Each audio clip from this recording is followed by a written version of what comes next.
quinta-feira na semana da Páscoa. Depois de ter glorificado o Cordeiro de Deus, e a Páscoa em que nosso Senhor destruiu os nossos inimigos, depois de ter celebrado a nossa libertação pela água, e a nossa entrada na terra prometida, vamos agora fixar o nosso olhar respeitoso sobre aquele cujo triunfo é prefigurado por todos estes prodígios. Tão deslumbrante é a glória que agora se transporta deste homem-Deus, que, tal como o profeta de Pátimos, cairemos prostrado perante ele. Mas ele é tão maravilhoso, também, no seu amor, que nos encorajará a desfrutar da grande visão. Ele dir-nos-á, como fez ao seu discípulo: não tenhas. Eu sou o primeiro, e o último, e vivo, e estava morto, e eis que estou a viver para sempre, e tenho as chaves da morte e do inferno. Apocalipse 1:17-18. Sim, ele é agora mestre da morte, que o manteve cativo. Ele segura na sua mão as chaves do inferno. Estas expressões das Escrituras significam que ele tem poder sobre a morte e o túmulo, conquistou-os. Agora, o primeiro uso que ele faz da sua vitória. Vamos adorar a sua bondade infinita, e, de acordo com o desejo da Santa Igreja, vamos meditar hoje sobre os efeitos forjados em cada um de nós pelo mistério do Pai. Jesus diz aos seus queridos discípulos: estou vivo, e morto. Chegará o dia, quando nós, também, triunfantemente dizermos: estamos vivos, e estávamos mortos. A morte nos espera, é diariamente avançando na nossa direção, não podemos escapar à sua vingança. O salário do pecado é a morte. Romanos 6:23, nestas poucas palavras das Escrituras, ensinam-nos como a morte não é apenas universal, mas mesmo necessária, pois todos nós pecamos. Isto, no entanto, não torna a lei menos severa, nem podemos ajudar a ver uma desordem terrível na separação violenta da alma e do corpo, que estavam unidos pelo próprio Deus. Se realmente compreendermos a morte, devemos lembrar que Deus tornou o homem imortal. Isto explicará o medo instintivo que temos da morte, um pavor que só uma coisa pode conquistar, e isto é, o espírito de sacrifício. Na morte, então, de cada um de nós há a obra do pecado, e, consequentemente, uma vitória conquistada por Satanás. Não, haveria uma humilhação para o nosso próprio Criador, se não fosse isso, ao condenar-nos a este castigo, ele satisfez a sua justiça. Esta é a merecida, mas terrível condenação do homem. O que pude esperar? Nunca morrer? Seria uma loucura, a sentença é clara, e ninguém pode escapar. Pode ele esperar que este corpo, que se tornará primeiro um cadáver, e depois transformado num mero punhado de pó, um dia voltará à vida e se unirá à alma, para a qual foi feito. Mas, quem poderia trazer a reunião de uma substância mortal com uma que já estava unida com ela, mas que agora parece ter sido aniquilada? E ainda assim, ó homem, este é para ser o seu luto. Renascerás, esse pobre corpo teu, que é morrer, ser enterrado, esquecido e humilhado, será restituído à vida. Sim, mesmo agora vem do túmulo, na pessoa de nosso Senhor Jesus Cristo, a nossa ressurreição futura realizada na sua. É hoje o que estamos tão seguros da nossa ressurreição como da nossa morte. Isto também faz parte da nossa gloriosa festa, o nosso Pai. Deus não revelou, no início, este milagre do seu poder e bondade. Tudo o que ele disse a Adão foi: no suor do teu rosto tu comes pão, até que tu regresses à terra, do qual foste levado, para o pó tu és, e em pó tu vais voltar. Gênesis 13:19. Nenhuma palavra, nenhuma alusão, o que dá ao culpado a menor esperança com referência a essa parte de si mesmo, que está assim condenada à morte e à sepultura. Era apropriado que o orgulho ingrato, que levou o homem a rebelar-se contra o seu Criador, devesse ser humilhado. Mais tarde, o grande mistério foi revelado, pelo menos parcialmente. Há 4.000 anos, um pobre doente, cujo corpo estava coberto de úlceras, fala estas palavras de esperança: sei que o meu Redentor vive, e no último dia vou sair da terra. E serei vestida de novo com a minha pele, e na minha carne verei Deus. Esta minha esperança está colocada no meu seio. Trabalho 19:25-27. Mas, para que a esperança de Jó pudesse ser concretizada, este Redentor, de quem falou, teve de vir a esta terra, dar batalha à morte, sentir a sua dor e finalmente conquistá-la. Chegou na altura fixado pelo decreto divino. Ele veio, não para nos impedir de morrer, pois a sentença da justiça de Deus era absoluta, mas para morrer a si mesmo, e assim tirar da morte a sua amargura e humilhação. Tal como aqueles médicos dedicados, que se conhecem por se inocularem com o vírus do contágio, o nosso Jesus engoliu a morte, 1 Pedro 13:22, como o apóstolo expressa força. Mas a alegria do inimigo foi logo no fim. Para o homem Deus ressuscitou, para morrer não mais, e pela sua ressurreição, ganhou o mesmo direito para nós. Doravante, temos de ver a sepultura sob um novo aspecto.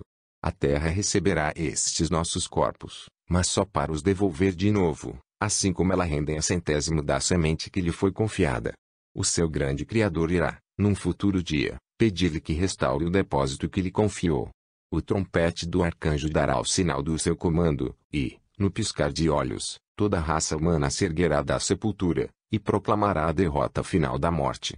Para o justo, será um pache, uma continuação do pache que estamos agora celebrando. Quem poderia descrever a alegria que vamos experimentar em tal reunião? A nossa alma depois, pode ser, uma separação de centenas de anos, unida mais uma vez à parte essencial do seu ser, o corpo. Ela, talvez, tem sido, todo este tempo, desfrutando da visão beatífica, mas todo homem não estava lá, nossa felicidade não estava completa, porque a do corpo estava querendo, e no meio da felicidade arrebatadora da alma, ainda havia um vestígio do castigo a que o homem foi condenado, quando os nossos primeiros pais pecaram.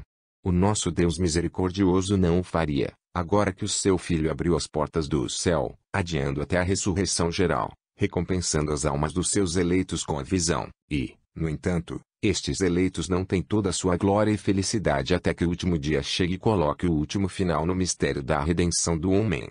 Jesus, o nosso Rei e a nossa cabeça, vontades de que nós, seus membros, honremos com ele, a canção que vem dos seus próprios lábios divinos, e que cada um de nós dirá para toda a eternidade: eu vivo e estava morto.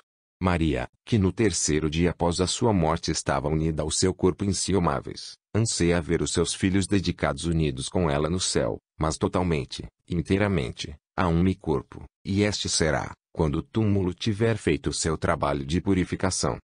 Os anjos sagrados, cujas fileiras esperam ser preenchidos pelos eleitos entre os homens, estão carinhosamente ansiosos por aquele dia feliz, quando os corpos glorificados dos justos surgirão, como as mais belas flores da terra, para embelezar a terra dos espíritos. Uma das suas alegrias consiste no seu olhar sobre os corpos resplandecentes de Jesus e de Maria, de Jesus, que, mesmo como homem, é o seu Rei, bem como o nosso, e de Maria, a quem reverenciam como sua Rainha.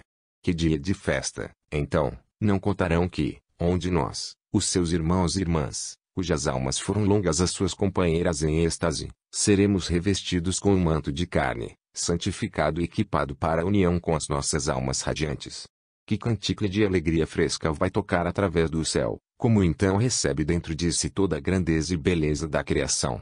Os anjos que estavam presentes na ressurreição de Jesus, encheram-se de admiração ao ver este corpo, que era, de facto, de natureza inferior a si mesmos, mas cuja glória deslumbrante excedeu todo o esplendor do hospedeiro angelical juntos. Não saudarão de bom grado a nossa chegada, após a nossa ressurreição. Não nos receberão com parabéns fraternais, quando nós virem, membros como nós somos deste mesmo Jesus ressuscitado, vestidos com o mesmo lindo manto de glória que o seu, que é o seu Deus. O homem sensual nunca pensa na glória eterna e na felicidade do corpo. Reconhece a ressurreição da carne como um artigo de fé, mas não é objeto da sua esperança. Ele preocupa-se, mas para o presente, material, prazeres carnais sendo tudo o que aspira, ele considera o seu corpo como um instrumento de autossatisfação, que, como dura tão pouco tempo, deve ser o mais rápido usado.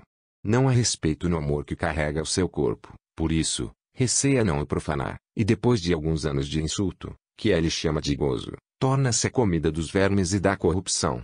E ainda assim, este homem sensual acusa a igreja de ser um inimigo do corpo. A igreja que tão eloquentemente proclama a sua dignidade, e o glorioso destino que a espera. Ela é o tirano, e um tirano é sempre um caluniador imprudente. A igreja alerta-nos para os gritos a que o corpo expõe a alma. Ela nos conta da fraqueza infecciosa que veio à carne pelo pecado original. Ela nos instrui sobre os meios que devemos empregar para fazê-lo servir à justiça, santificação. Romanos 6:19. Mas, longe de nós proibir de amar o corpo, ela nos revela a verdade que deve nos incitar à verdadeira caridade, nomeadamente o seu ser destinado a uma glória e felicidade intermináveis. Quando se deita no leito da morte, a igreja honra com o sacramento da unção extrema, adaptando a imortalidade, ungindo-a com o óleo sagrado. Ela está presente na partida da alma deste companheiro dos seus combates, e do qual deverá ser separada até ao dia do juízo geral. Ela respeitosamente queima incenso sobre o corpo, quando morta, pois, a partir da hora do seu batismo, ela o considerou como algo sagrado, e aos amigos sobreviventes da sua falecida, ela aborda estas palavras inspiradas de consolação: não sejam tristes, mesmo como outros, que não têm esperança. 1 Salonianos 4:12. Mas o que é esta esperança? O mesmo que confortou Jó: na minha carne, verei o meu Deus. Assim, a nossa santa fé revela-nos a glória futura do nosso corpo. Assim ela encoraja, por motivos sobrenaturais, o amor instintivo suportado pela alma por esta parte essencial do nosso ser. Une os dois dogmas, o pache de nosso Senhor e a ressurreição do nosso corpo. O apóstolo assegura-nos a estreita relação que existe entre eles, e diz: se Cristo não ressuscitar, a vossa fé é vã. Se os mortos não voltarem a erguer-se, nem Cristo ressuscitou novamente. 1 Coríntios 15:14, 17. Para que a ressurreição de Jesus e a nossa ressurreição pareçam ser partes de uma e da mesma verdade. Assim, o tipo de esquecimento que é, hoje em dia, tão comum, deste importante dogma da ressurreição do corpo, é uma triste prova da decadência da fé viva. Estas pessoas acreditam numa futura ressurreição, pois o credo é demasiado explícito para deixar espaço para dúvidas, mas a esperança que Jó tinha, raramente é objeto dos seus pensamentos ou desejos. Dizem que o que estão ansiosos, tanto para si como para aqueles que lhes são queridos, é o que será da alma, depois desta vida. Eles fazem bem em olhar para isto, mas, eles não devem esquecer o que a religião lhes ensina sobre a ressurreição do corpo. Professando-o, eles não só têm um novo incentivo à virtude, mas também prestam testemunho da ressurreição de Jesus, pelo qual ele obteve a vitória sobre a morte, tanto para si como para nós. Devem lembrar-se que estão neste mundo apenas para confessar, pelas suas palavras e ações, as verdades que Deus revelou. Não basta acreditar na imortalidade da alma, a ressurreição do corpo também deve ser acreditada e professada. Encontramos este artigo da nossa Santa Fé continuamente representado nas catacumbas. Os seus vários símbolos formaram, juntamente com o Bom Pastor, o tema favorito da arte cristã primitiva. Naquelas primeiras eras da Igreja, quando receber o batismo era uma ruptura aberta com a sensualidade dos hábitos anteriores da vida, este dogma consolante da ressurreição do corpo foi fortemente insistido nas mentes dos neopítes. Qualquer um deles pode ser chamado a sofrer martírio. O pensamento da glória futura que aguardava a sua carne, inspirou-os com coragem, quando chegou a hora do julgamento. Assim, lemos com tanta frequência nos Atos dos Mártires, como, no meio dos seus tormentos mais cruéis, declararam que o que os apoiava era a esperança certa da ressurreição do corpo. Quantos cristãos existem, agora por dia, que são cobardes nos deveres essenciais do seu estado de vida, simplesmente, porque nunca pensam neste importante dogma da sua fé? A alma é mais do que o corpo, mas o corpo é uma parte essencial do nosso ser. É nosso dever tratá-lo com muito respeito, por causa do seu destino sublime. Se, neste momento, o castigamos e o mantemos em estado de sujeição, é porque o seu estado atual requer esse tratamento. Nós o castigamos, porque nós adoramos. Os mártires, e todos os santos, amavam o seu corpo muito mais do que o voluptuário mais sensual. Eles, sacrificando-o, salvaram-no, ao mimá-lo, expôs-o ao sofrimento eterno. Fiquemos atentos, o sensualismo é semelhante ao naturalismo. O sensualismo terá que não há felicidade para o corpo mas como esta vida presente pode dar, e, com este princípio, a sua degradação não causa remorsos. O naturalismo é que a propensão temos de julgar tudo pela mera luz natural, enquanto não podemos conhecer o glorioso futuro pelo qual Deus nos criou a não ser pela fé. Se o cristão, portanto, pode ver o que o Filho de Deus fez pelos nossos corpos, pela divina ressurreição que estamos agora a celebrar, e não sentimos amor nem esperança, ele pode ter a certeza de que a sua fé é fraca, e, se ele não perder a sua alma, deixe-o, doravante, ser guiado pela palavra de Deus, que só por si pode ensinar-lhe o que é agora, e o que é chamado a ser a seguir. Em Roma, a estação fica na Basílica dos 12 Apóstolos. Os neopítes foram trazidos, hoje, para a igreja dedicada às testemunhas da ressurreição, e onde repousam os corpos de 2 dos 12, São Filipe e São Tiago, os menos. Na missa, Alusões frequentes são feitas aos trabalhos apostólicos destes arautos do nosso Jesus ressuscitado, pregaram o seu nome em todo o mundo, e todas as idades ouvirão os seus ensinamentos. Missa. A introite é tirada do livro da sabedoria. Fala-nos da eloquência celestial dos apóstolos, que, no início, eram burros e tímidos quando crianças pequenas. A sabedoria divina transformou-os em outros homens, para que em todo lado publicassem a vitória do homem-Deus. Introdução. Eles elogiaram com um acordo a tua mão vitoriosa, ó Senhor, aleluia, pois a sabedoria abriu a boca dos burros, e tornou as línguas dos bebês eloquentes. Aleluia, aleluia. Pes. Canta para o Senhor uma nova canção, pois ele fez coisas maravilhosas. Glória, etc. Elogiaram, etc. A coleção alude ao efeito produzido pela pregação dos apóstolos, a união de todas as nações numa só família. Os neofitos, pelo seu batismo, foram admitidos nesta grande unidade. A Igreja reza para que Deus os preserve nela pela sua graça. Recolher. Ó Deus, que tem unido várias nações na confissão do teu nome, concedam que aqueles que nasceram novamente pela água do batismo, possam ter a mesma fé nos seus corações, e a mesma piedade nas suas ações. Através, etc. Em seguida, é adicionada uma das duas coleções dadas na missa de ontem. Epístola. Lição dos Atos dos Apóstolos 8:26-40. Agora, um anjo do Senhor falou com Filipe, dizendo: Levante-se, vá em direção ao sul, para o caminho que desce de Jerusalém para Gaza, isto é deserto. E levantando-se, foi. E eis que um homem da Etiópia, um eunuco, de grande autoridade sob a Candace, a rainha dos etíopes, que tinha cobrado sobre todos os seus tesouros, tinha vindo a Jerusalém para adorar. E ela estava a regressar, sentado na sua carruagem, e a ler Isaías, o profeta. E o Espírito disse a Filipe: aproxime-se, e junte-se a esta carruagem. E Filipe correndo para lá, ouviu lendo o profeta Isaías. E ela lhe disse: pensa que tu compreendes o que tu lês? E como posso, a não ser que um homem me escasseia? E desejou a Filipe que viesse sentar-se com ele. E o lugar das escrituras que ela estava a ler era o seguinte: ele foi conduzido como uma ovelha ao abate, e como um cordeiro sem voz antes do seu tesouro, tão aberto que ele não a boca. Com humildade, o seu julgamento foi-lhe tirado.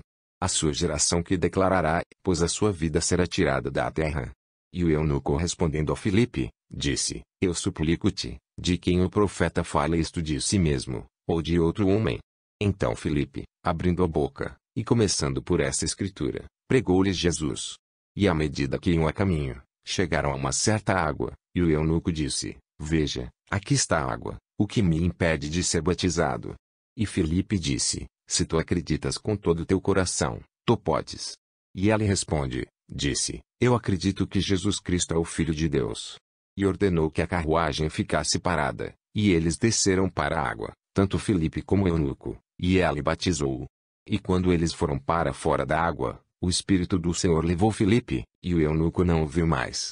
E seguiu o seu caminho regozijando-se. Mas Filipe foi encontrado em Azotus, e de passagem, pregou o evangelho a todas as cidades, até chegar a Cesareia. A Igreja, por esta passagem dos Atos dos Apóstolos, lembraria aos seus neofitos a sublime graça do seu batismo, e sob que condições foram regenerados. Deus colocou a oportunidade de salvação no seu caminho, como enviou Filipe para o eunuco. Ele deu-lhes o desejo de saber a verdade, da mesma forma que ele inspirou este servo da rainha Candace a ler o que era para a ocasião que lhe foi instruído na fé de Cristo. Este pagão, se tivesse escolhido, poderia ter recebido as instruções do mensageiro de Deus com desconfiança e indiferença, e assim ter resistido à graça que lhe foi oferecida, mas não, abriu o coração, e a fé encheu-o. Os nossos neofitos fizeram o mesmo, eram dóceis, e a palavra de Deus iluminou-os, eles foram dar luz à luz, até que finalmente a Igreja os reconheceu como verdadeiros discípulos da fé. Depois veio a festa do pajem, e esta mãe de almas disse para si mesma: Lu, aqui está a água que purifica, a água que emitiu do lado de Jesus quando aberta pela lança, o que os impede de serem batizados. Tendo confessado que Jesus Cristo é o Filho de Deus, foram batizados, assim como a etíope da nossa epístola, nas águas que dão vida, como ele, estão prestes a continuar a jornada da vida, regozijando-se, pois ressuscitaram-se com Cristo, que graciosamente garantiu associar a alegria do seu novo nascimento com a do seu próprio triunfo. Gradualmente. Este é o dia que o Senhor fez. Venha, vamos ficar contentes e regozijar-nos com isso. A pedra que os construtores rejeitaram, o mesmo é tornar-se a cabeça do canto. Isto é obra do Senhor, e é maravilhoso aos nossos olhos. Aleluia, aleluia. Cristo ressuscitou, que criou todas as coisas, e tem a misericórdia da humanidade. A sequência, Victima e Pachalia do domingo de Páscoa. Evangelho. Sequela do Santo Evangelho de acordo com João 20, 11 a 18. Mas Maria ficou no sepulcro sem chorar. Agora, enquanto chorava, desceu e olhou para o sepulcro, e viu 2 anjos de branco, sentados, um na cabeça, e um aos pés, onde o corpo de Jesus tinha sido colocado. Dizem-lhe, mulher, por que mais profundos? Ela sai-te para eles, porque lhes tiraram meu Senhor, e não sei onde colocaram. Quando ela tinha dito assim, ela virou-se para trás, e viu Jesus de pé, e ela não sabia que era Jesus. Jesus sai-te para ela, mulher, por que mais profundos tu? Ela, pensando que era o jardineiro, sai-te para ele, Senhor, se o tiveres levado, diz-me onde o tens posto, e eu levo-o. Jesus sai para ela, Maria. Ela vira-se, sai-te para ele, Raboni, isto é, mestre. Jesus sai para ela, não me toque, pois ainda não fui ascendido ao meu Pai. Mas vai ter com os meus irmãos e diz-lhes, subi ao meu Pai e ao teu Pai, ao meu Deus e ao teu Deus. Maria Madalena vem, e diz aos discípulos, eu vi o Senhor, e estas coisas que ali me disse. A estação de hoje está na Basílica dos 12 Apóstolos, e em vez de colocar perante nós qualquer das aparições relacionadas com o Evangelho como tendo sido feita aos seus apóstolos pelo nosso Salvador, após sua ressurreição, a Igreja lê-nos aquela em que Madalena foi homenageada. Porque, aparentemente, esquecer os próprios arautos e embaixadores da nova lei? A razão é óbvia. Honrando assim a que nosso Senhor selecionou como apóstolo dos seus apóstolos, a Igreja colocaria perante nós, na sua plena verdade, as circunstâncias do dia da ressurreição. Foi através de Madalena e seus companheiros que iniciaram o apostolado do maior mistério da vida de nosso Jesus sobre a terra. Eles têm todo o direito, portanto, de ser homenageados hoje na Basílica, que é sagrado para os santos apóstolos. Deus é todo-poderoso, e delicia-se em mostrar-se na que é mais fraca, é infinitamente bom e glorioso em recompensar como o amor dele. Isto explica como foi que o nosso Jesus deu a Madalena e os seus companheiros as primeiras provas da sua ressurreição, e assim prontamente as consolou. Eram ainda mais fracos do que os pastores de Belém, eram, portanto, objetos de uma preferência maior. Os próprios apóstolos eram mais fracos do que os mais fracos dos poderes terrestres que deviam trazer para a submissão. Portanto, eles também foram iniciados no mistério do triunfo de Jesus. Mas Madalena e os seus companheiros tinham amado o seu mestre até a cruz e no seu túmulo, enquanto os apóstolos o tinham abandonado. Eles tinham, portanto, uma reivindicação melhor do que os apóstolos a generosidade de Jesus, e ricamente ela lhe satisfez a reivindicação. Consideremos atentamente o espetáculo sublime da Igreja recebendo o conhecimento desse mistério, que é a base da sua fé, a ressurreição. Depois de Maria, em quem a luz da fé nunca diminuiu, e a quem, como a mãe em cima, foi devido à primeira manifestação, que foram os primeiros a ser iluminados com essa fé em que a Igreja vive. Madalena e os seus companheiros.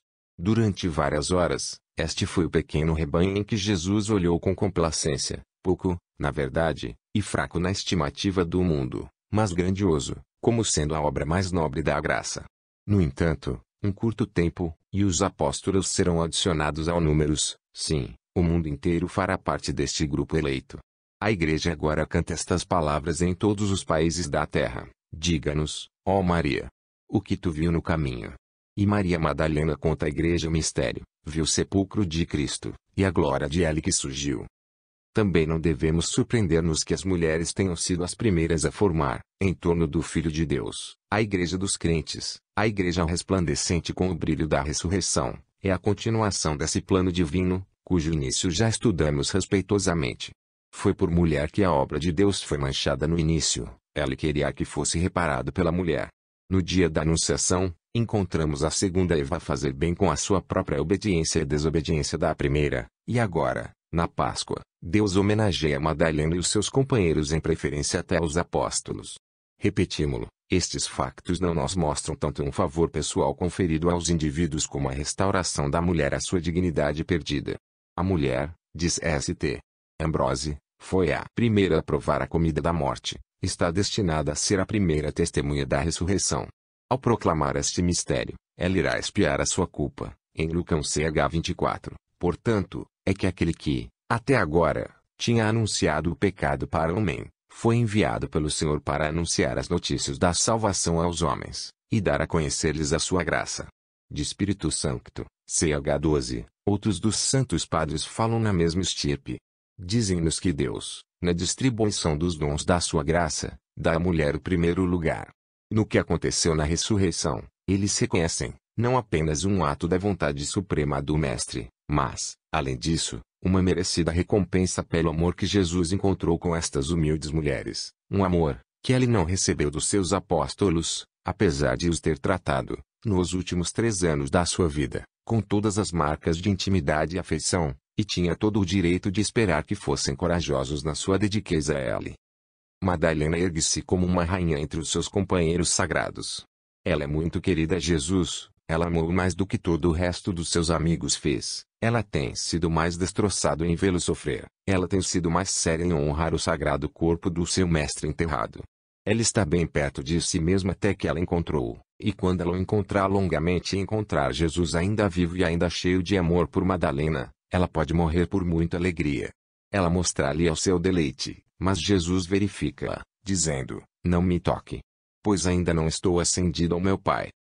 Jesus já não está sujeito às condições de imortalidade. É verdade que a sua natureza humana estará eternamente unida com seu divino, mas a sua ressurreição diz à alma fiel que as suas relações com ela já não são as mesmas de antes. Durante a sua vida mortal, ele sofreu a si mesmo para ser abordado como homem, havia pouco, em seu exterior, para indicar a sua divindade, mas agora, o seu eterno esplendor brilha através do seu próprio corpo, e fala o Filho de Deus. Doravante, então, devemos vê-lo com o coração e não com os olhos, e oferecer-lhe um amor respeitoso, em vez de um sentimento, por mais terno que seja. Ele permitiu que Madalena tocasse nele, desde que ela fosse fraca na sua conversão, e ele próprio era mortal, mas agora, ela deve aspirar a esse bem espiritual mais alto, que é a vida da alma, Jesus, no seio do Pai. Na sua primeira propriedade, Madalena é o tipo da alma quando começa sua busca por Jesus. Mas o seu amor precisa de uma transformação, é ardente, mas não sábio, para que o anjo tenha que xídila, porque, diz ele, procurar os vivos entre os mortos. Lucas 24:5, chegou a hora de ela acender algo mais perfeito, e procurar em espírito aquele que é o Espírito. Jesus diz a Madalena, eu sou. Ainda não ascendeu a meu Pai.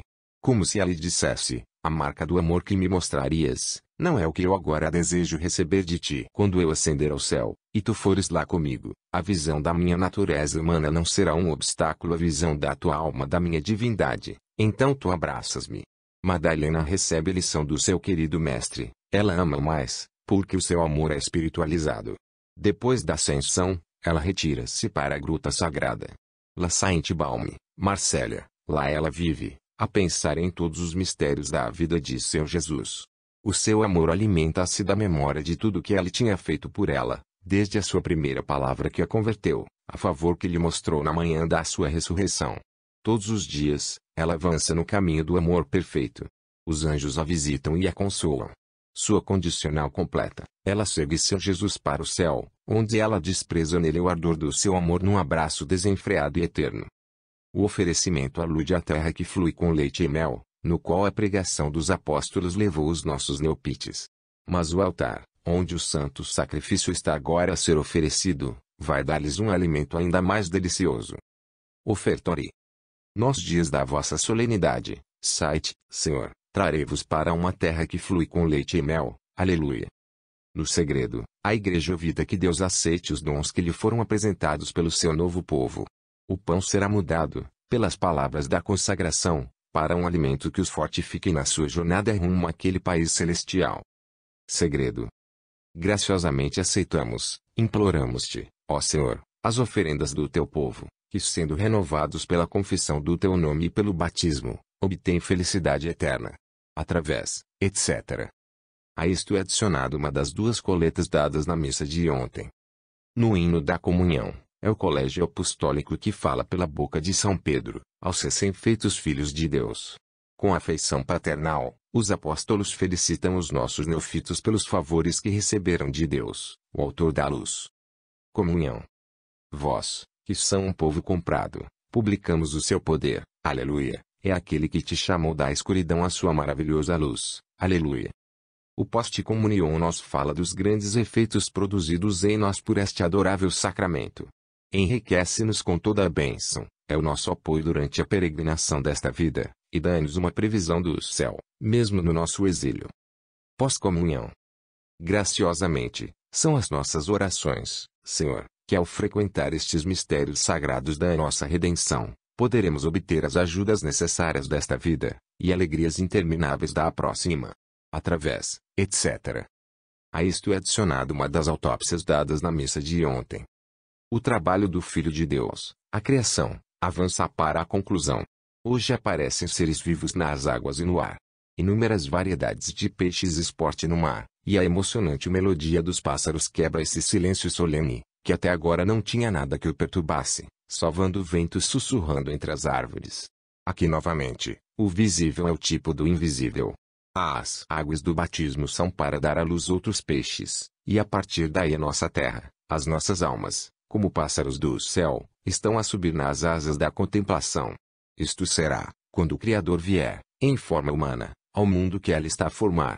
Como nossa oração de ação de graças para o seu quinto dia da criação, usemos o seguinte belo, tirado do breviário moçarabique. Rendido. Ó Deus, que, no quinto dia, fez questão de criar os peixes do mar, a figura deles que são regenerados pelo sacramento do batismo, e as aves do ar, a figura das almas dos homens santos que sobem as coisas celestiais, pelas suas virtudes deslumbrantes, concedam que possamos receber da vossa ressurreição um consolo que nos pode tornar invencíveis, que assim nós, que fomos regenerados por ti à vida, podemos, sendo renovados por ti, renascidos à glória. Como a liturgia de hoje nos fala de Maria Madalena, vamos inserir aqui duas das muitas sequências compostas em sua honra durante a Idade Média, e cantadas pelos nossos antepassados durante a octava de Páscoa. Eles são requintados na sua simplicidade, e expressam uma terna devoção a este penitente favorecido, cujo nome é inseparável do mistério da ressurreição, e que era tão querido a Nosso Senhor abençoado que ela escolheu para ser o primeiro a anunciar aos apóstolos e à humanidade as novidades da sua vitória sobre a morte. Primeira sequência. Cristo, agora mudado de cordeiro para leão, ergue-se com o seu troféu, o glorioso conquistador. Pela sua morte, conquistou a morte, pela sua morte, abriu o portão do céu. Este é o cordeiro que pendia sobre a cruz, e redimiu todo o rebanho.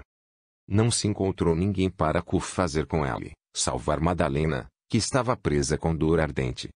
Diga-nos, ó Maria, o que te viu, ao olhar para a cruz de Cristo. Eu vi o meu Jesus despojado, e erguido na cruz, pelas mãos dos pecadores. Diga-nos, Maria, o que te viu, quando olhas para a cruz de Cristo. Sua cabeça coroada com espinhos, seu rosto desfigurado com saliva e golpes. Diga-nos, Mary, o que te viu, quando olhas para a cruz. As suas mãos perfuraram, o seu lado ferido por uma lança, e uma fonte de água viva jorrando da ferida. Diga-nos, Mary, o que te viu, quando olhas para a cruz. Ela elogiou-se a seu pai, inclinou-se para baixo da cabeça, desistiu do fantasma.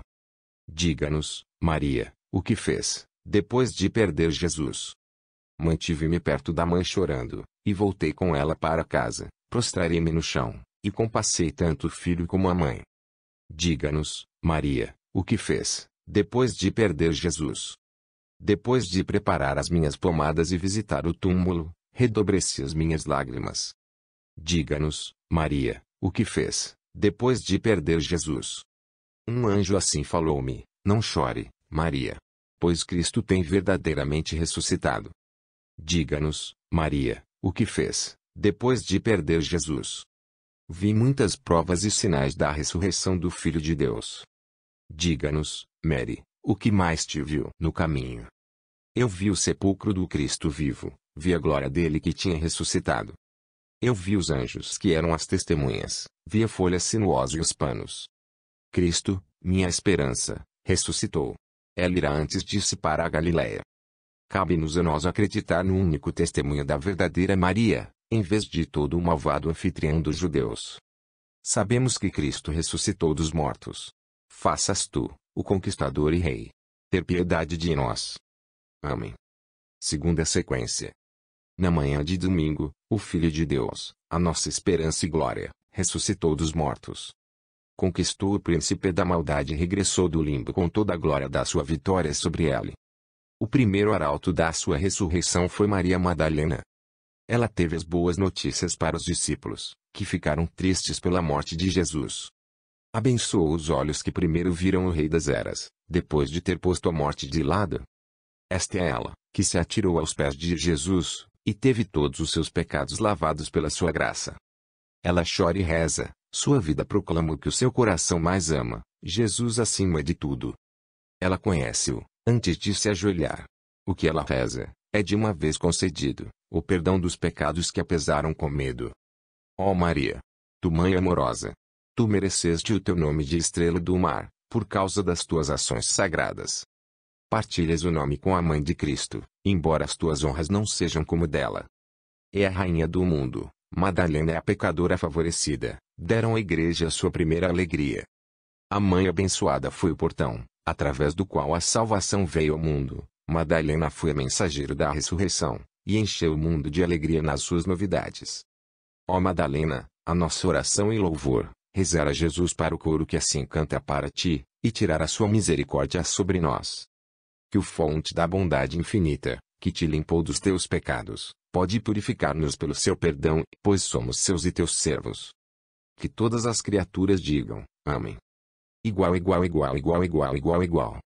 Este texto é retirado do ano litúrgico, da autoria de Dom Próspero Guerra Níger.